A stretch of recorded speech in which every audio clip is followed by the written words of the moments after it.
Well, hi there, racing fans, and welcome to another edition of Winning Ways, where we've got a fabulous show in store for you because we're going to be doing some emails which are quite interesting in the Your Call segment. And on top of that, we've got Mr. Paul back. Nice to have you back, and nice hairstyle. Thank you. Very, very neat. You very get neat, yeah. You get a bit of sun and surf. Australian guy must have cut it, you know. Yeah, absolutely. But firstly, your beloved Spurs. Oh, aren't they on They the were roll? fantastic, 6 or on 7 fire, runs in a row. They were. I managed to watch them in Australia. Yeah. 10 at Did night. they show soccer in Oh Australia? yeah, that's big. It's big. Big. Yeah? But it was 10 at night, so I finished 12, but they they were very good, especially first off.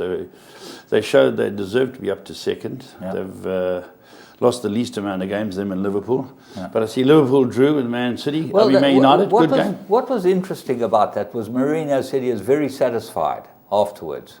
So he's satisfied with the draw at home against Liverpool. Yeah, well. The opposition coach, Jurgen Klopp, was not satisfied. He was very unhappy. And I think, after you've gone 1-0 up and you end up getting 85th minute a or draw, something. it's like kissing Man a sister. City, they didn't play badly, but they got They're caught bad 4. behind. They're bad at the back. They're not That's the scoring, problem. man. Oh, well, they're bad. Well, they have their best players not there, so they're in trouble. Yeah, a lot of those teams are struggling. But I just think Man City have suddenly put themselves under pressure. Yeah. African nations. Arsenal are flying, Spurs are flying, Liverpool are still right up there. I think we ahead of them on goal difference. Yeah.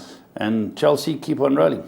Yeah, and they look like they'll be very hard to beat at this stage. Yeah. I think Chelsea will win the league. Now, I don't. I'm making my decision now. They well will done, win the league. There's 7 clear. It's a nice time to make a decision. Well, the point is... We didn't hear you 6 months ago. No, 6 months ago, the top 4, as they are now, as I tipped them, it would be the top 4. Spielberg, Forget Man United, record this, Spielberg. Manchester Record City this. and Man United, they're going to finish Record 5th and 6th. this, The top Spielberg. 4 are they going to finish. But apart from that, there was nothing else sporting-wise. So let's go and talk about horse racing. We're going to go and have a look at our 3 to follow. It's Alfred first.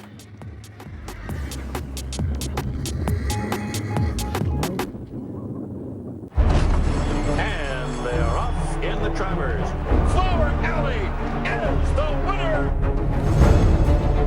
His dad, Distorted Humor, he's probably one of his best sons at stud. I'll have another. Wins the Derby. I'll have another in the Preakness. Lilacs and Lace, 48-1, upset. He's just a big, strong, leggy horse.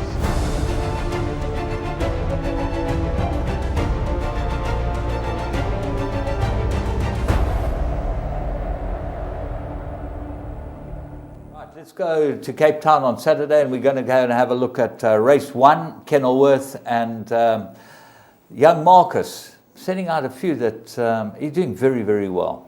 Yeah, he's doing well. Not Arthur, No. the young one. Yeah, the young Adam. one. Adam, yeah. Adam. With Baz. They've all is- got A's. Yeah. Azel, Yeah, Anton, and Adam. yeah, okay. So they stepped out of Prince Alfred, and I thought it ran a very game race.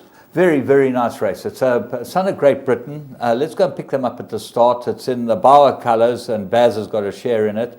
And it's out of an Al Mufti mare. He's been an amazing source. Yeah, the winner's down. It's inside Kingston Passage. So these two are showing great speed. They get ahead of the pack very quickly. And for a long way, James, you don't know who's going to win it. These two are hurtling along. And the favourite is Kingston Passage, who manages, I think, by virtue of experience, to beat this horse, Prince Alfred. But I think Prince Alfred will be a big runner next time, James. Absolutely. To run a first race like this is very encouraging. Tanika Stud, the Bartlett bred it, Bartlett Good breeders. Connection, Good breeders. and very good breeders. And as I said, Great Britain. Grant Van Niekerk rode it, which is interesting to see him riding for the Marcuses. He gets around that boy. Yeah. But the horse that won, Kingston Passage, we picked up last time, and he's a son of Western Winter. We made him a good thing in the race, and it just shows you one run under the belt makes such a difference to them. But this second horse ran a cracking good race. Yeah, keep an eye on Prince Alfred, definitely. Right, we're going to go to Kennilworth as well, and this was on Saturday's meeting. Sorry, that was Wednesday's meeting, the last one. The Saturday's meeting. Also, Kennilworth, 1,000 meters maiden juvenile plate. Now, this is a source of finding winners. If you're looking to find horses to back, look at these races. And the horse we picked up here didn't run in the first 4, but my goodness, it ran a good race. Let's go and look at Edith's Rose, drawn right up to the outside in the Mario Ferreira colours. Yeah, the support made people notice as well. It's a lot of money for it, but it completely fluffs the start, James. It's basically joint last and 5 lengths after a furlong behind them. Absolutely, but watch how it makes up its ground. You'll see by the time they get to halfway, it's within the first 6 in the race. It runs a cracker, this filly. Here she is coming into picture now. She's slow rush faded is what I would call it, but she really made up a tremendous amount of ground to get herself right in the picture, but you can't use up all that energy getting there and keep running on, and she still ran a fantastic In the race. black and white, James is bold respect. That's Brett Crawford and Pierre Cornet Orfer.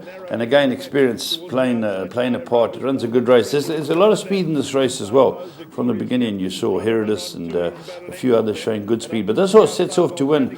And the horse that we've asked you to look out for is not in the form at the moment, Edith Rose. And as James said, got left, came cruising through the field and tired. Keep an eye on it. Edith Rose. Yeah, she ran a very, very good race, this filly. She's by What a Winter, who's already had a winner in his first crop out of Lake Coniston mare, bred by our mates Emil and Ada, David Hepburn Brown. He breeds some good horses. So, you know, Western Winter got people sitting up. Yeah, next time this runs, you have a close look at it. The next one is a maiden juvenile plate at Turfentine on Saturday. Now, this was very difficult. We picked the second horse, but the horse, the talking horse of the race is Puget Sound. Is that how you call it? Puget Sound, yeah, James, is the noise that comes off the lake next to the golf course there. It's a part of America. When I watched the major, they're talking about the Puget Sound. I thought that was the wailing of the professionals because they were all under such pressure, that sound. I didn't think it was a Puget No, those were Man Sound. City supporters. Man City Man and City the supporters. professional golfers that were trying to play that golf course. That was a shock because I forget the name of James, but you couldn't even watch it properly. The one whole people up the bank and they played a major there. The cameras were so shaky from the wind and the rain. The and Puget Sound. Yeah, Puget Sound. Anyway, beautifully named, trained by Mike de Kock. Let's just talk about the winner before we go and have a look at the horse that we picked out. It's owned by the Honor Mission Syndicate. Now, Matthew F. de Kock is the nominee of the syndicate. I want to see him talking to all his partners. Well, he phones them all. 50% of the partners, are the employees of Mike de Kock Stables, 125. Well, that's an easy phone call. Yeah. How are you going to do that? You get them together. So, boys, here's your share. We've just opened up with a winner. Okay, and who's the other 50%? The other 17 partners is owned 17? by 17 partners in this horse are people that are internationally been involved in South African racing. Most of them have never owned a horse here before. And Matthew found all these people. He's very good on Instagram and all those type of things. And as Dyers, she calls herself Safari Girl. I don't know where the Safari Girl. Yeah, Safari Girl, Dida Kock, his mother. She started this whole trend. And they all put together these guys, and it's just fantastic. First time out, the way to go is syndication, James. You want to compete with the big EOs, you want to get a little kitty together, you've got to have syndication. But this is a wonderful idea. Well done to Matthew. Well, we'll talk about syndication in Australia later on in the show, but let's have a look at the second horse, because I thought he ran the race of this race, and I thought that next time he will win. Alex the Great, he's by Rebel King, out of a Jalad mare, bred by the Engelbrechts, and owned by Mr. Chung for Roy Magna. Let's go and pick him up. Yeah, here we're showing the horse here. This is Alex the Great. And they're going to jump in. He walks out of the gate. And the eventual winner's on his inside, the left-hand side of the screen with the white sleeves. You've got a length and a half to find them. But James, he gets up there quickly, and suddenly there's 3 or 4 of them disputing it. Absolutely. It's a fabulous race to watch, and you really believe that any one of them can win it at this stage. But Alex the Great has probably hit the front here. Puget Sound's got the white sleeves, as you say, on his left-hand side if you're looking at your screen, blue and white. And the third horse is right up there as well. So far. So, when you watch this race, James, you think, well, Puget Sound's now coming back to probably win his race. But this is where Puget Sound nearly loses the race. Very green. And it had to be a very good ride from Gav Lorena, because even the commentator at this stage, I think, thinks that Alex the Great's going to go on to win it. Yeah, Alex the Great now gets his head in front. And he's got lovely action, this horse. I think he might be a good horse. But as you say, Gavin Lorena at his very best got up to win this one. And we think that Alex the Great's certainly worth having a punt on next time. He's got good action. He might be a very decent horse. We're going to take a sponsors break. We'll be back. Gates are open. Soft Falling Rain pulling clear. Soft Falling Rain's won the SA Nursery by 3. Racing in the 2,000 guineas. Gates fly and they're racing in the Godolphin Mile. They're off and racing. Weight didn't matter. Class tells. Soft Falling Rain, much too good. Soft Falling Rain, an impressive guineas winner. Soft Falling Rain is drawing clear. He's made it 7 out of 7 by winning here today. But it's Soft Falling Rain who is powering away. We'll see out the mile in style. A high-class performer wins the Nay of Joel Stakes.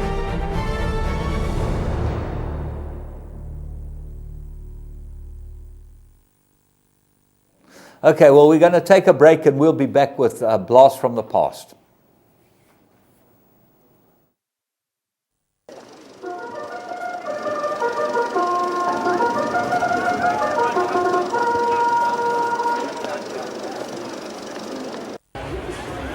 Ready to run at the 2,000 meter mark. Flag goes up.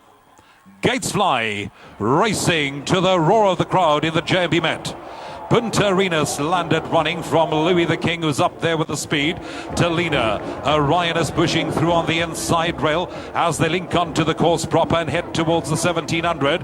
On the move, we got Helderberg Blue, who's pushing forward on the outside of runners. Next, we got Power King, who's sitting on the rail in the yellow colours, and he's 5 lengths off that leader.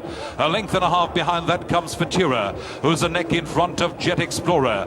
2 further back, we got Dynamic, who's a half a length in front of Johnny Rockets. Then it's Gold Onyx being followed by Astro News, and Paterfamilias is racing at the end of the line, and they stretched out. 16 lengths cover the field as they leave the back of the track behind, roll into that far turn with 1,200 metres left to run.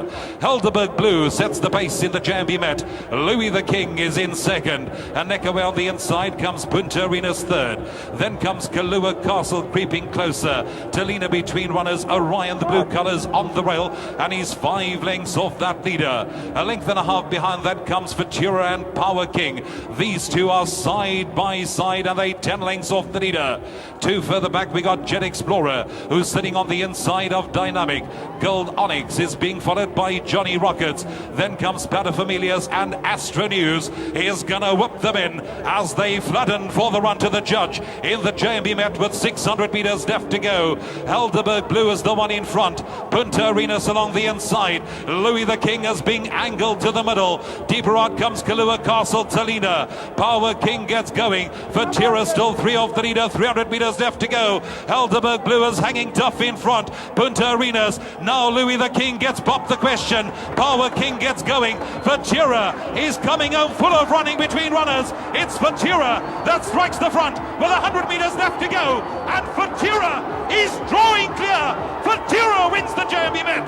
Close behind that, Gold Onyx and Helderberg Blue in a photo. Then came Talina back in 4th.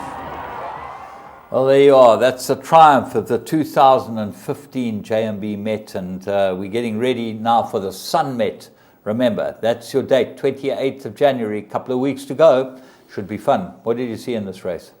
Yeah, again, James, the Met always brings out Group 1 winners from all over the place. I think the first 2 were Group 1 winners, Power King, Louis the King. A very good field as always, and Futura was always a big horse, James. Wherever he ran, he was a top horse. He was a fabulous horse. Yeah. Okay, we're going to move on, and we're going to go and have a look at our Plum of the Week.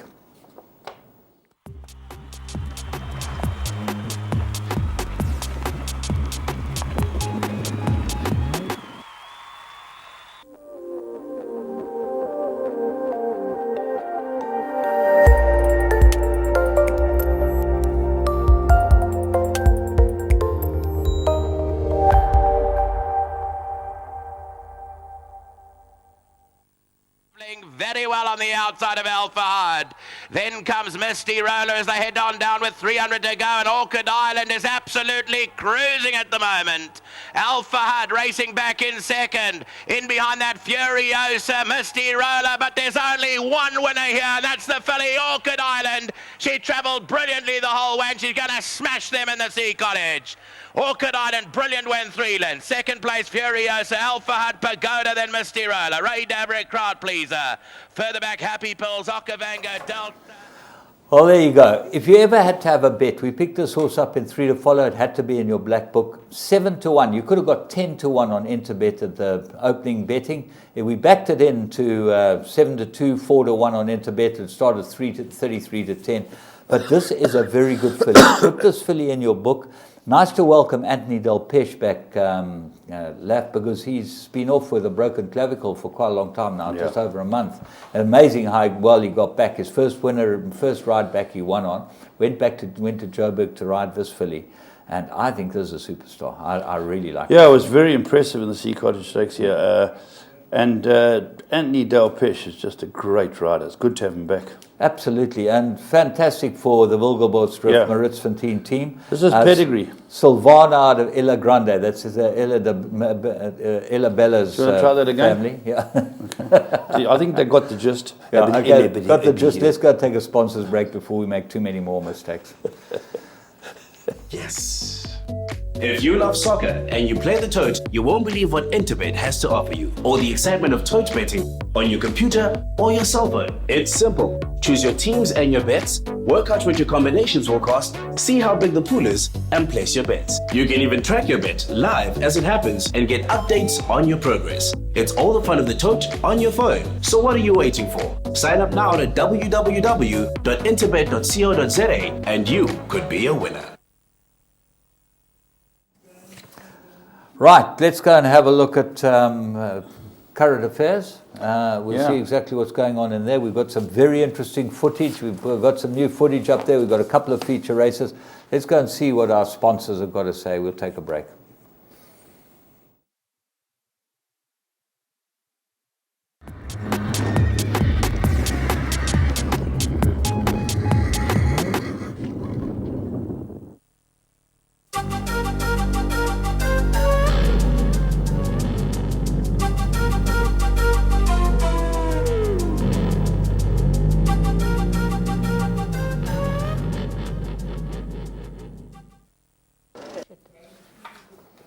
Okay, graduate of the week, Kissable, who made 2 wins from 2 outings in this week's Bloodstock South Africa graduate of the week. Bred by Mouton's Hook, our mates there. Trained by Matchett for Mr. Bronkhorst, and this 2-year-old daughter of Antonius Pass maintained her unbeaten record win. She won by 7.5, this filly. She has 120,000 Rand buy at the 2016 National Empress Palace National Yearling Sales. She's out of the Grade 1 place, Kiss for Kate. And she's also, the mare's also produced that horse Thrust, who's quite quick. So really impressive this was, fantastic for them. And it just shows you can buy, we'll be talking about it later, you can buy some horses for reasonable prices and still look like you end up with a champion. Yeah. And Matchett, very good with 2-year-olds, Matchy. He's actually a very good trainer. He won the golden medallion. horse, gold medallion, golden horse. He's won them all. He was champion trainer in Zimbabwe. I think he's gone through a rough patch. Hopefully this brings him back. But that was the graduate of the week. Let's go and have a look at our news. And we're going to start with Mike de Kock from Dubai. Because we had Mike de Kock Yeah, how was last it week having Mike on? Absolutely fantastic. He told us what he fancied during the week. They won, except for the one that was carved up. Poor Christoph Simeon sat third on a horse, turned into the straight, came out 1 wide to go through a gap that was patently there. He got taken out like a dentist, bad tooth. Okay. I mean, and then he came back on the inside, tried to get up the inside. It took him out like 2 bad teeth on the inside. So he's dentate now. He's dentate. And very, very unlucky. But Mike told us Barut would win on Saturday, which it did. Won the last, we got 3 to 1 about it, or 33 to 10 was a very good price. He fancied the first race winner, the maiden, it's an Argentine horse, and he fancied the last winner. So Bernard got on the winner's scorecard, winning the first for him, Bernard Fad Herb.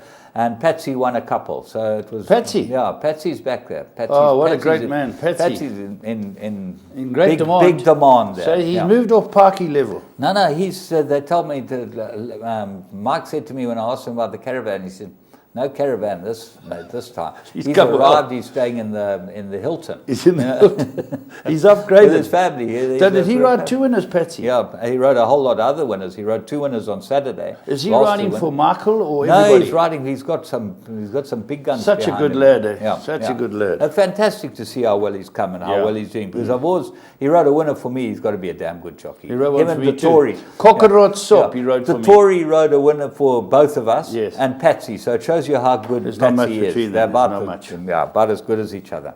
Anyway, let's talk about the Magic Millions because that's where you were. Yeah. How was the sale? Yeah, very strong. You know, it's getting to be the biggest sale around. It's they've really put a lot of money into it. Magic Millions. Celebrities come from all over. You know, endorsed by the Queen's granddaughter, obviously, and Mark Tyndall floating around with the security. They have a polo match attached to it now. I'm really surprised they never invited me to play in the polo match. I said to Chook, you better invite me. Yeah, I didn't know much about the polo until I got there. But I do know that Zara Phillips did fall off and got straight back on. Yeah. And, you know, and how did the gallops on the beach at their party? They really do it professionally, and the buyers came how from did all over. Francesca play? No, she just had a baby. I don't think she rode. I was speaking to her. She got a little son called Harry. Oh, okay. Yeah, Prince Harry. Yeah, her dad was there. Her mom and dad came out to sales. Luca Kawani and his wife, and of course Matt's training. Yeah, they're doing very well. Yeah, so no, it was a very good sale in the sense if you hadn't money, you could buy quality stock. 1,000 horses, James. Yeah. And they're going for over 200 grand. Well, they averaged 208,000. I'm the stats man, so you got to listen to me. The average was up 4% overall, and 7 horses sold for over $1 million. Yeah. Now, that's a lot of money. And some very nice horses. I spent some time with David Payne and Theo Kieser. Yeah. Theo bought one for 240,000, one for 210,000. David Payne's birthday. Did you wish him yesterday? Yeah, it was his birthday. He ended up buying 4. Good for him. Yeah, so that was good. James Bester. But funny enough, James Bester had bought a horse for 40 women came to him. 40 women. That's small for the amount of women that have come to James Bester. As he said, it's the first time in his life that he's managed to satisfy 40 women at once. The horse won. He bought this horse. He's satisfied more than... You know, James, he was the man who found Harry's son, and he bought this horse, and his woman came to him through Legs Lawler and that. They're from all over the world. Yeah. Just we want to have fun, same as Matthew de Kock's done. And he bought this horse for them, and won 2 Group 1s. It ran in the $2 million race and just got beat, got them 400,000 or something for running second. So he's in popular order there. So they've got a big kitty, and all his women, obviously it goes to a woman trainer. Yeah. So Gay trains it, you know. Yeah.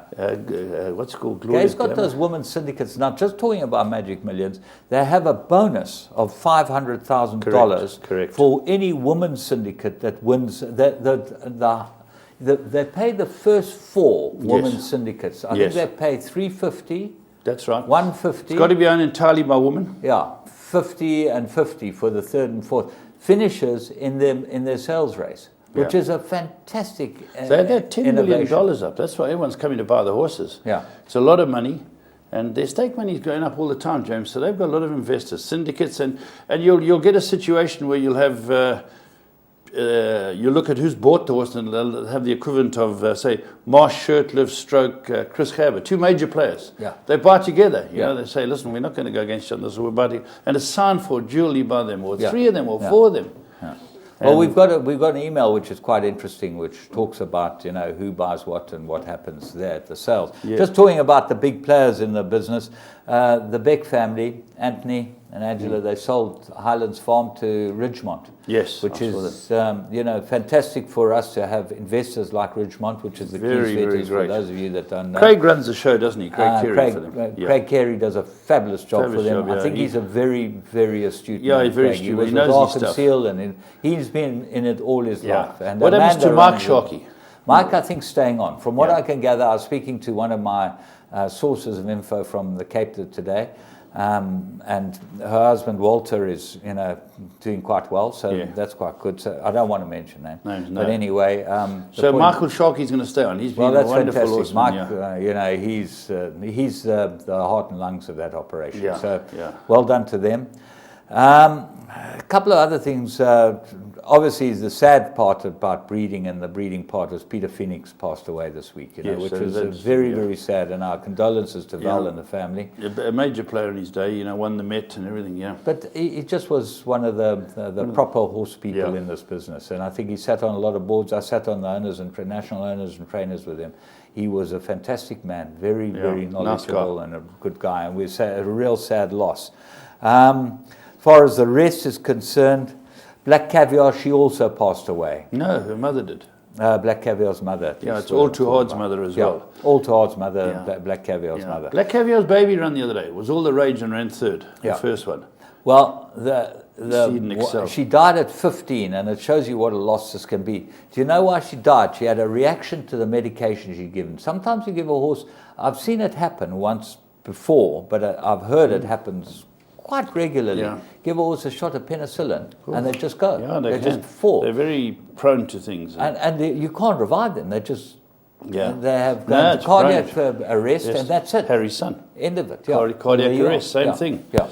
James, but we mustn't forget, talking about top horses and pedigrees and that, I believe there's about 5 Frankels coming up in the CTSL this weekend. Yes, there's a whole bunch of really, really well-bred horses coming up. I flew out with Angus Gold. He's coming down to see them, and that's good that they've got 5 Frankels there. I know the Coolmore gang, Shanahan and his team will be in, Marcus, Bernard, Chris. Yeah. And I hope there's a lot of support because it looks to be a very good sale again. Very, very strong sale. Extremely strong sale. CTS, that's Saturday and Sunday. Yeah, Saturday and Sunday. Don't miss that. That's big news.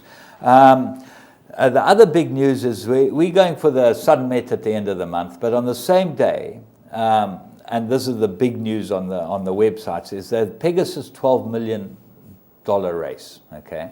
Now, Reeves Racing Reeves Racing bought one of the slots, and now they're looking for a horse.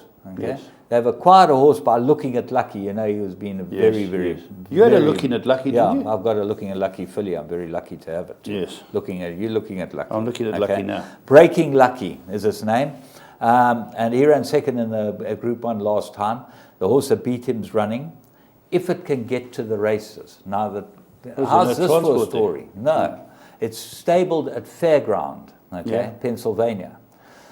Fairground is under lockdown. They've got an EVA outbreak there, and there's about 37 horses tested positive, and they're not letting any horses off Fairground. Now, the horse, the Gunrunner, which won the Clark Handicap, beating the Looking at Lucky, he is sitting at Fairground, and they've got a slot in this $12 million When did race. they make a call? I read that they're trying their best, but they think they're running out of time because they don't think that Fairground will come out of lockdown for 14 days, at least. So now can you imagine? So it's on the 28th. You're in a $12 million race. Every horse gets money in the $12 million race. The winner gets 7.5. The second horse gets 1.5.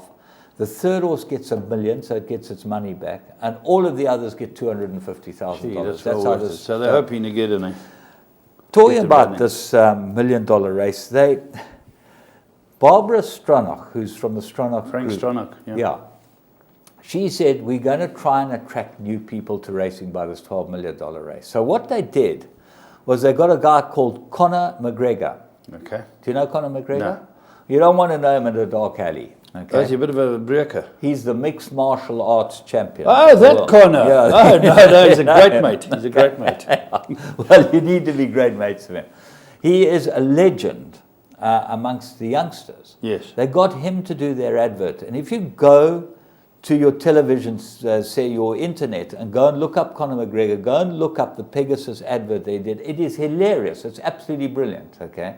He wants to ride a horse in the $12 million race. That's what he says he wants to do. He wants to be a jockey, Conor McGregor. And so why did they use him? They used him because he has 10 million Instagram followers and 3 million Twitter followers. Okay? Wow. So they put up this, I think it's a 1.5-minute ad on the internet. In 24 hours, it had 2 million viewers. And they're guessing that the 2 million viewers, the majority of those are people under 25 who have absolutely nothing whatsoever to do with racing. Now, if that's not the best advertising clever. I've ever seen in my life, just shows you how sharp they are. Yeah. We should be watching the Americans. They're clever, those people. Donald Trump. Clever boy. Clever boy, Donald. Okay. Are we going to watch the We're future gonna, races? Yeah, we've got two things to watch. We've got to watch a jockey having a fall. What about the Diadem? And the London we've got to News? watch a Diadem. I want Let's to go see. watch I a didn't Diadem watch first. the Diadem. Okay. I'm Sorry, looking the forward to Diadem seeing it. was very, very impressive. Let's Let's go have a see look. that. Just off them as Talk to the Stars back towards the inside. Captain Alfredo races in behind those, and Trip to Heaven is tucked away just at the heels of the leaders. They race down to the final 400 now. Accelero in the blue cap still leads them on the outside. Search Party now comes forward to join issue. It's Search Party who comes to pick it up. Talk to the Stars is trying to quicken up towards the inside, and Gulf Storm between runners is also coming home nicely with Trip to Heaven. There's plenty with chances, but Trip to Heaven comes forward to tackle Search Party close home, and Trip to Heaven is blowing them away here. He's drawing off to win it. Trip to Heaven, too strong, pulls away to win it comfortably. The battle's on for the places. Tevez was flashing home. Search Party the outside. Red Ray behind that. Then came Captain Alfredo, and further back to Brilliant Crimson. There we go, and son of the champion stallion, Trippy. James, this horse has always had so much ability, but always just play up at the gate. He'd give start and Give start and beats him. Give start and beat. And this time there's a Putco bus distance to the second horse. Correct. And he's bred by Highlands. Yes. Owned by Chris and Marcus. And he's a Sean good Terry trains him, as we know. Very good horse. Absolutely phenomenally impressive. Let's Imagine go if he had jumped every time in his life. If he jumped, it wouldn't be. It would be daylight. Daylight. More daylight than Daylight. he's putting He's such a between good them. horse. Okay, we're going to go and have a look at the next one, which is the London News Stakes, run at Turfentine.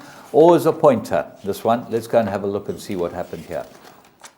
Into the home stretch now and approaching the 600-metre marker, and Stonehenge is still in front, leads by just over 1 length from Deputy Judd. Romney Prince is down on the inside, starting to progress now, further 2 lengths away to Deo Juvent, who's getting moving. Samurai Blade's also got 2 lengths to go, with Magdalago along the inside, and Amsterdam is the trailer.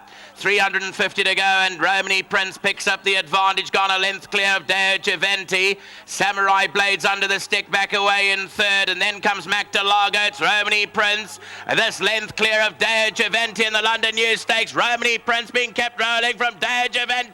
Romney Prince by a neck here, and Romney Prince beat Deo Juvent. Samurai Blade into third, then came Magdalago, Deputy Judd, Amsterdam, and Stonehenge was last. Well, there we go. Ormond Ferraris, wonderful trainer. He used Gavin Larini here, and Romney Prince fought off Deo Juvent. These are the hard hitters. There's Group 1 winners near hard hitters, James. Well, this horse must be going for the big race on the Premier's Cup. Let's start again. No, he must be going for the big race at the end of April at Turfentine. And he's by Cahal out of Gypsy Queen. Now, that's that fabulous broodmare of the Rathmore, the McCartys. Oh, you know, yes, she's yes. by Royal Prerogative. Fantastic South African bred horse. Well done to the Rathmore stud for breeding this one. Well done. And Peter de Mercagianus, who owns it. He's been around the block, hasn't he? Well, without him, I don't think Ormy would still be there. But well done to him. And Ormy can produce the goods, and this was a very good race to win. It wasn't a big field, but there's a bit of quality there, James. Yeah, I think this horse is getting better. He's only a 4-year-old. He's had 17 starts, but he's getting better.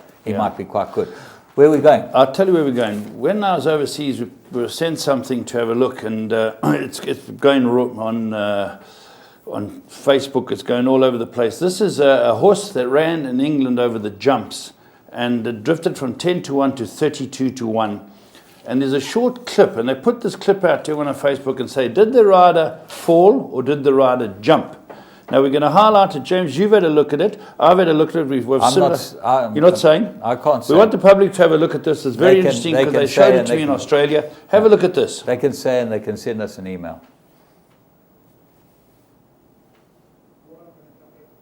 Okay. He goes over perfectly. Yeah.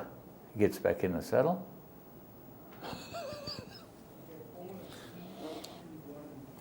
Yeah, there's a bit of a storm brewing about this one, James.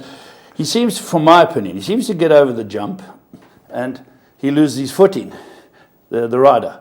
And he gets himself back on comfortably, and a stride or two later he hops off. That's how I view it. No, he had a spring in that stirrup iron. And what happened? That threw him out the saddle. Oh, so it wasn't a jump, it was a throw out. No, that spring. Don't you know about that? You see, you didn't write. So, James, the latest technology. If you had to fill in a survey and ask you, was this just bad latest luck? Technology in jump racing, who got springs there, so it's like, you know. Okay. Have you got well, only the one side was working, James, because he flicked himself off, and strange, but we'd like to have your Strange but opinion on true. that. They did have a poll, James, and Okay. it was 82% said he jumped. Okay, well, very interesting. Let's go and have a look at Magic Millions sales race, because our mate Jeff Lloyd's at it again. Yeah. And, did you see Jeffrey down there? Yeah, I saw him and his son. He was Yeah. walking around the sales ground, and he's in great nick. He's 56, and I saw Robbie Frad as well. He's also, he looks like he weighs about 48. They were in magnificent condition. And Jeff was right. There were two, as I said, there's 10 million on the day, and there were two races that were 2 million each, and Jeff was riding the favourite in both of them. He rode for a New Zealand trainer called Bjorn Baker. Bjorn Baker, yeah. Yeah, the horse had read 545, and it ran fourth. And I thought, oh, not one of these days, Jeff. Then he had to ride this. This is for 2-year-olds, James, coming off the sale. And this horse was reported to be very, very quick. And Jeff was drawn badly, but the public backed it. I went off at 5-2. And James, it's by I'm Invincible, the Mitchell brothers, Harry and Arthur, Yarraman Park. Yarraman Park, great guys, great guys. And I'm Invincible has changed their lives. One horse, just changed their lives. James, funny enough, they've got Hitchinbrook now. That's changed their life too. It's got a son at stud already. Good So luck to them. they really have fallen into butter, as we like to say. But let's have a look at this race. The horse that he's riding is called Houtzen. And he rides Houtzen from a deep draw and decides to say, hi-ho silver from the jump. Watch this race. Jeff Lloyd. In the Magic Millions, and Medinity down on the inside begins sweetly. Ours to keep likewise. There's Hootson. She's burning over, and Hootson's got the lead easily here from Medinity. Ours to keep is third, and going to fourth is Bring It Home Pot from Invincible Star. From within, next on the outside is Cellar Girl, Falconic, and then we've got Real Princess. The next one there down the side is Invader, Arrest Star, Chauffeur, Champ-Elect, Goodfella, Madame Moustache, and Saxon Rockers last of all. 10 lengths off the flying filly Hootson. 600 metres left to go. Hootson led by 2.5 lengths to Medinity. Next the inside there is Cellar Girl from Bring It Home Pop. Ours to keep Invincible Star, and then Falconic, Real Princess, and from within Hootson at the 375, led by about 2 lengths here from Medinity. Invincible Star on the outside. Bring It Home Pop is the next one, and Falconic over on the inside. Hootson, can she keep going at the moment? Yes, she's about 2.5 lengths in front of Medinity. Bring It Home Pop, and running home a Chauffeur down the outside. Hootson's in front with 100 metres left to go. Here's Chauffeur out of the pack. Hootson's in front of Chauffeur. Hootson's gripping on, and Hootson goes all the way to win the Magic Millions. Won it by 3/4 to Chauffeur. It's a photo third. Up there is in. There we go. Our own Jeff Lloyd, as good as ever, James. He won the Queensland Championship. He's ridden the most winners out of any jockey in the country. He's really flying, and he's still got his bouncing style, and he rode 6 winners the other day. He's just he's still a superb rider. He's a fabulous guy, and hopefully he comes back and wins at July. I think that's one of He'd his love real to. ambitions He'd love to. in life. Just talking about the sales prices of these horses, and this is very interesting. This horse, Hootson, by I'm Invincible, costs $105,000. And it was certainly one of the cheapest horses in the field. Okay, the second horse cost $1.6 million, and the third horse cost $775,000. So it shows you this is the one theatre of dreams, you know. And we've got sales coming up. There's your chance. You can really end up getting a lot of money. No, but I agree with you. It's never easy, but it was a big payday for Jeff Lloyd and Anthony Edmonds, the trainer. And a great race day. People came from all over to watch. It was a very good day. And you have to be bought in those sales, obviously, to run on their $10 million day. All right, we're going to take a break for our sponsors, and we'll be back.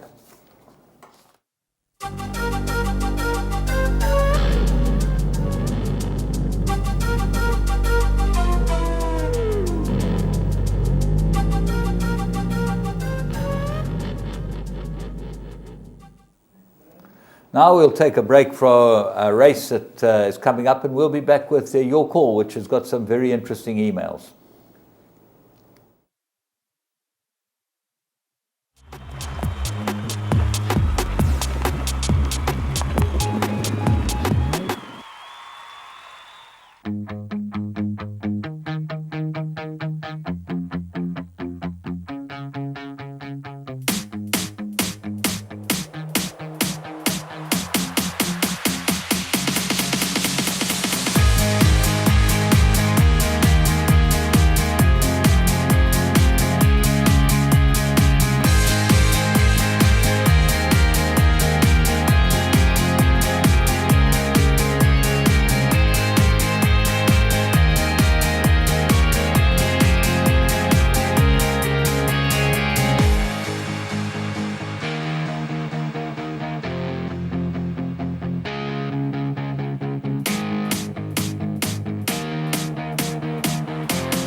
Well, Magic Millions I missed this year, but you had a good time. And when's the next one? We got to March. Are you going in March? No, February is Perth, March Adelaide, and then February Perth, March and Adelaide. Then weanlings, mares, and yearlings end of May. June. That's end of May, so early June. People must get in touch with you because the big thing is to get your visa. The visa's a problem. Yeah, I need a couple of weeks. Yeah. Okay, let's go and have a look at our emails, and we're going to kick off with you. Paul, you've got an interesting one. I've got observation and questions. I've read through it, and it's from Ati de Villiers. Thanks very much, Ati, for sending us this. And yes, he says, I used to get up at 4 o'clock to catch up with the Racing Journal programs, Winning Ways, Breeding to Win, and Without a Shadow of Doubt. And he's been watching Australian racing because he's up there so early. And his point is that you don't hear too much grumbling, James, from these trainers and jockeys. And they come into the rails, come into straight 5, 6 wide, 7 wide sometime, and you hardly ever see them getting balked. He's saying, but I've seen many get balked. I'm a false rail man, you know. Yeah. I'm a firm believer. Make a cutaway so everyone gets a clear run up the stretch. The Aussies seem to think it interferes with the pace. I don't. Well, those are the two ways of looking at it. Either it interferes with the pace because the front horses hold up until they come off the false rail and then they go, or you get horses swooping on the outside if you've got no false rail, and that's the difference in race riding. And obviously in Europe and most places in the world, they don't have false rails. I spoke to Anthony Delpesh about it when he rode in Hong Kong, and he said it teaches you to do the worst things on horses. Yeah. When he said ride, he knows if you're not going to get a run if you sit there. Yeah. So you fan out and you go wide. He said it's terrible. That was Anthony's opinion. Yeah. I firmly believe you've got to have a false rail. But anyway, listen, it works. Well, I think that we started the false rail thing. It was Gosforth Park way back in the 80s. We instituted a false rail. I always thought it was the right way, and I think it suits South African racing. The trouble is that you do sometimes get false paces, but very interesting. He also just comments another thing on Mark de Kock. You know, he said when Mark de Kock went over to take on the English, and he said, the horses in England are very fit. Mark was saying you have to get your horses really fit because they set them going 700 out, 650 out, whereas in South Africa we let them go shorter. We let them go later, and we've only got Gravel with a short run. And he's saying just about every other race course has got, over 500 metres in the running, James. And he says, why is his question are these, James? Are South African race horses not as fit? But we're running similar times. I'll tell you what the difference is. The difference is we run 400 to finish much quicker than anywhere else in the world. Yeah. And that is the false rail phenomenon. So the horses that run the 400 to finish quickest end up having a chance of winning. Yeah. But if you look at 400 to finishes the rest of the world, you're getting 25, 26, 27 seconds. Here, the norm is 24 seconds. James, I'm just firmly, when you race in the UK, apart from maybe Chester or something like that, you've got these long run-ins. The false rails, you're going to get a run. You're going to come out Ascot, Goodwood, you're going to get a run. Whereas in Australia, it's tight tracks. Apart from Flemington's got some straight course, but otherwise it's all tight. Then he says, are training methods and riding instructions the cause of so much jockey objection, fines, and good horses getting beaten? So I don't know if it's the reason that we're getting fines and that, you know. Don't know what your take is on that. Well, I just think that if you look at our jockey colony, apart from the top guys, the rest are not really up to scratch. You know, the rest of the world would produce a lot more middle-of-the-road jockeys that are better than ours. But our top boys can go anywhere. Top boys will go anywhere. The top guys are different, as they've shown. They're okay, well, that was Ati's questions. Okay. Right, I'm going to go to the second one, which is an email from David Safi. Now, those of you that don't know David Safi should know him because he's Form Grids. He started Form Grids in about 2005, 2006. They've done counts on Form Grids' stats since 2009. Yeah, 2009, I think they started counting. Yes. They've had 100 million pages last week being viewed on Form Grids. Now, Form Grids is a phenomenal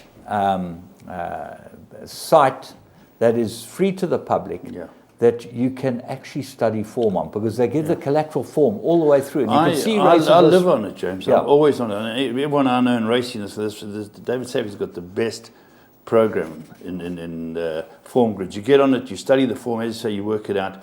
And I know David's trying to get more exposure, more sponsorship, and go more global, which I think it should. This is the best I've seen. Yeah, well, he got the busiest day was 5,320 visits was July Day 2016, and the most pages viewed was on Queen's Plate Day 2016. But 100 million views since 2009. It's a lot. Very, very good. Very good. It's a very well done, good David. site. Yeah. Right, I got one here from Ed. I don't know if it's Nilsson or Nelson, and I apologise if I've got your name wrong. But he's grumbling, just the gist of it, he's grumbling. This was in the Cape Times, funny enough. This was it? Came out of the Cape Times. Okay. James, what is his story with stable couplings and pick sixes? I think that's the gist of it. He's not sure that the right way is not to have stable couplings. Yeah. I think the big payouts, the really big payouts, are because pick six is ended up being won by a stable coupling that's unfancied. Yeah. And I think he's got a point, and I think that you want to have more winners of these exotic bets rather than less winners. People that win a huge amount of money tend not to put that money back in, whereas people that win a little amount of money, and that's a churn factor. And that's what he's alluding to here. Yeah, some people have looked at it, they'll take a lot because they want to win a lot. They'll take a pick six because they want to win a lot. They still paid a lot of money when they were couplings. No, I agree with they you. still can't get all those winners. Len Bloch. He's an interesting man, Len, and he's one of our fans. Glaring errors in our wonderful sport of horse racing. He uses computer form as a source of information and done so for many years. Over the past month, adverts have been appearing for the upcoming yearling sales in Cape Town. I've tried to contact computer form to point out the really glaring error with regards to information re Silvano as a sire. The lineage that they've got as Silvano is Aces Dream out of Quitina by Atanaga, in the advert. Now we know that lineage belongs certainly not to Silvano. And he said these adverts should be correct. Otherwise, how much other information is in? And he says that's his bitch of the day, done and dusted. But as we know, that pedigree does not belong to Silvano at all. It belongs to Carrari. Yes, stable mate. Yeah. But if they're advertising Silvano, we're taking it on trust that that's right, Leonard, that you've written us the whole truth and nothing but the truth. But let's go on and see what this is from Donna Bernardi.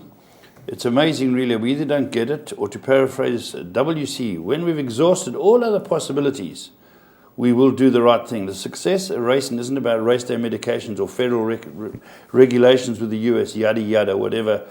Whoever was watching or whatever's watching over us. It's about people, fans, bettors, interested in an emotional endeavour, a racehorse bound with unsurpassed beauty, power and spirit trying to win a race. People probably dulled to their daily grind of an existence, seek something interesting and entertaining. Sports doesn't attract people with corrupt business practices, shady dealings, drugs shot up in innocent horses, or even gimmicks. Sports attract people with knowledge, which leads to understanding. It's not about the car going around the track. It's about the knowledge of all that goes together to make it happen. Nothing explains it simpler than NASCAR. And people involved with NFL want to know everything about the players as much as the emotional aspect of the game itself. So really, racing salvation lies in transparency. And that's a bitter pill to swallow. From sales ground where horses sail from Jack and Jill Farm to up the hill with Water Stable to the racetrack where the innocent horse elite, 85% of them are trapped in an upside-down economy running once every 2 weeks trying to sustain a living. But bitter pill or no bitter pill, transparency across the board is our only out. Give horses an advocate and you give them a chance. Hong Kong goes up 5% and we go down 5%. It's that simple. That's from Donna Bernardi.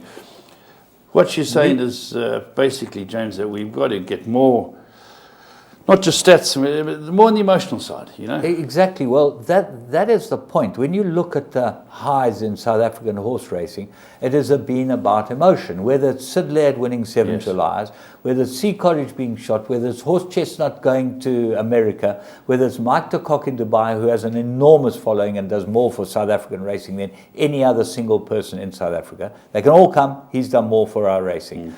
Whether it's about the horse that cost 20,000 Rand that ended up winning a big race, whether it's about Louis the King, those are the things that attract the public. Yeah. Okay.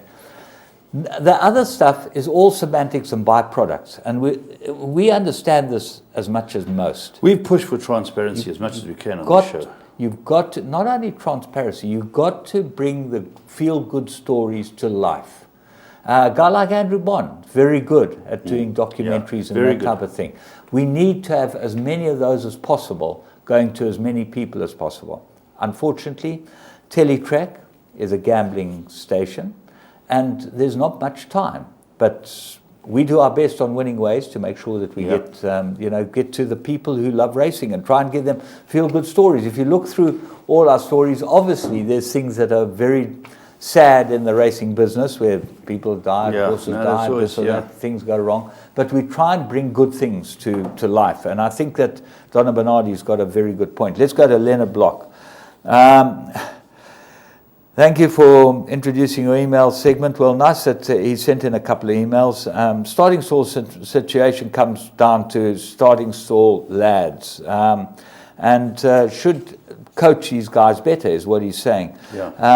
And then the question, a rolling one. He says, again, drawing line through Mauritius, England, France, and USA, not mad about them. He says, why don't we not have constant inconvenience? Most local race meetings, horses having to be reshod.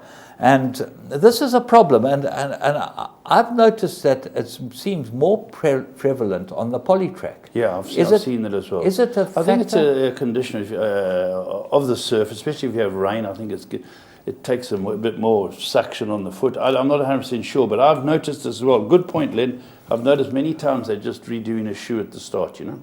Well, it's happened to all of us. There's nothing more inconvenient than having a shoe refitted, because some horses it does not. A horse lost the Triple Crown. I think of Sean Terry's, owned by Peter de Beer. You remember? Yes. Got beaten in the Triple Crown. That's right. At the last leg, it had to be reshod. Who knows whether that didn't have something to do with it? And some good points. But the lads at the starting stalls, I think they try very hard. There's constant gripes from the trainers about the procedure. I think the new loading procedure certainly needs to be looked at very closely. They had various meetings, they've had starters meetings, everything. They've looked at it and they're going ahead with 1 and 7, 2 and 8 loading. They're bringing it in and coach your horses right, school them right, and get them to pens in the proper order. They are making allowances for the claustrophobic horse, for things like that. And I think they're getting it right, James. Well, yesterday we had a couple of bad incidents at Scottsville, which one favourite had to be scratched. The horse that went into the pens next door to it was a last load because of its thing, and it wasn't loaded last, and it went down in the pens and hurt the horse next door, which was a favourite, which caused a long delay. That's never good. And those are things that can be removed from the practices. But everything is about getting things better. Yeah. Don't take criticism as us being unhappy with you, and as not being good criticism, because criticism we all take. And people never stop criticizing me for the way I look. I can't help it, but I'm trying my best. You're doing all right. You're doing all right, James. Well, I've tried my best, Laf. Okay. Ever since you've gone for the crash helmet hairstyle, you've really improved. Thank you. But James, let's the one that's very interesting is the guy that you and I, James and I, for some time have wanted to get Charles Fall to come on our show. And for months he sent me some really interesting stuff, pages and pages. I've read through it all. It's absolutely excellent. And James, I just want to talk on a little piece here because we've got to try and get him here. But he just says, unfortunately, he's wrestling some health gorillas at the moment and can't travel. Will meet us when he's strong again. Please remember the customer pays for everything. Without him, the patron, owner and breeder has to fund the track and stake money. Average attendance in Sharton is 60,000 plus per meeting, with total winners reaching up to equivalent of 2 billion per race. And he said... he's asked Mace to tell us about his experiences on... and he has told us. He's been on Winning Ways. And you can go and look it up, Charles. Go and look up what Mace had to say about Japan. And the interesting thing is, I know that Charles goes on about this, but I'm going to play devil's advocate here. Because Japan and Hong Kong have a total different set of people and fans. And they have a different set of people and fans because of the way their gambling rules are set up. Horse racing is the only game in town. When horse racing was the only game in town in this country, we had full race courses. Okay, there are things that we can do to improve, and that's why. James, these countries you're talking about have improved their attendances. But James, go to a British race course. They're full. Yeah. They haven't. And they went through a very bad patch about 10 years ago. We've got to find out. Transparency. Exactly. Well, that's Donna Bernardi. And I'm a big fan of Charles Falls. One day we've got to get him in here. Okay, now we're going to talk about Legal Eagle, because last week we mentioned him after he won the Queen's Plate, which he absolutely doddled. And we're going to talk about how he came into being, because Paul de Karma, who we mentioned on the show, watches the show obviously and heard the comment, and he said it made his heart smile. Okay, I cannot take the credit for what I didn't do, and since I've been hearing the information via the mediums, I thought it would ask you to set the record straight. Legal Eagle, world-class horse, and Legal Eagle was bred by Aventura. It's as simple as that. The story, as all things in racing have a story, goes like this, and these stories, I think they're great. When Young Sensation went to stud, I tried to purchase her. However, at the time, she was a little too expensive for my pocket. As a small breeder, I needed to manage things here quite tightly. I'm also a great supporter of Aventura, having raced a filly and a nice horse with that great gentleman Tony Tabor in years gone by. Pippa in particular has been good racing friend for many years, and her advice and general input have been invaluable in the little success I have experienced as a breeder. He's experienced a lot more than a little success, Paul. He's a very, very good breeder. Yeah. Every year I support Aventura stallions. After all, we should all be incredibly grateful for that. As far back as Dominion Royal, Pippa and Tabor family have allowed us to access to stallions that have impacted tremendously on our stud book. People forget, but Pippa was a major driving force in getting the only shuttle stallion to come to South Africa, a venture that, if maintained, could have overcome infamous protocol issues, might have changed our industry forever. In return for the support, Pippa often runs her mares by me that Aventura is culling for some reason or other, and provides me with an equal opportunity to purchase them if I choose to do so. Over the years, there have been several purchases made by me on that basis. One of those happened to be Young Sensation, who at the time had only produced one winner from 4 foals. As I loved the family, I didn't hesitate and purchased her immediately. Legal Eagle had never run, nor was he in full training yet. She was purchased in full to philanthropists, and Racing produced a really nice filly. Now is owned by Fastfontein, and subsequently there's a Pomodoro filly yearling, and the mare is back in foal to graze in. Throughout this wonderful ride, Legal Eagle has put Aventura and myself on a small scale. Pippa has been nothing but happy for me for owning this mare. For myself, and the prestige Legal Eagle brings Pippa and Aventura. He has crossed the line on Saturday. My phone almost automatically texts Pippa, my go-to on this dream we are living. It is unfair to negate Aventura and Pippa. Any credit on Legal Eagle is also an incredible breeding achievement, and a once-in-a-lifetime thing is what we are all in it for, and it's something no one, myself included, should be looking for to dovetail on. Congratulations, Pippa, Sean, team, everyone, Marcus Joster. And what I think is the point of this, Pippa Mickelborough with Aventura Farms, okay, have resident stallions. And she obviously worked out that the Nick was graze in, went to graze in. Now, there's no way that you, without doing their homework, would go to graze in. Pippa's an institution. She's very clever. She's bred top horses year in and year out. Wonderful story. Very good story. And thanks for Paul for bringing it to our attention. I wasn't aware of it. But he says they can't wait for the Breeders' Cup. Is it going to Breeders' Cup? Well, this is, they get an invite. If you win the Queen's Plate, you get an invite to the Breeders' Cup. And now Derek Brookman and the team have been talking about this, doing the 2-month lockdown in the United States. They're talking about putting in treadmills or being able to work the horses better than they have been in the past. In the past, they got locked in a stable barn, and that was it. You could walk around the shed row. Now they want to put in treadmills. If you can get that right, it might be the first step to us being able to get some horses out this country.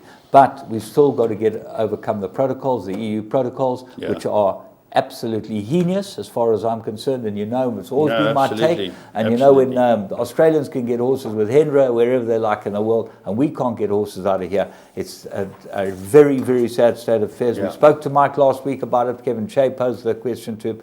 He says he doesn't think we're any closer except for Derek Brookman's initiative. Let's hope that that works, and that's a step. Let's hope it does. Don't forget, big sale this weekend. Make sure you get down there and buy yourself a decent horse. It's all about owning a horse. And as Chris Van Niekerk says, try and buy 2. Well done. That's nice having you back in time. I'm back. And certainly we've got a big week to look forward to. We hope you enjoy your week. All the best of racing to all of you.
World of Winners is now online at www.teletrack.com.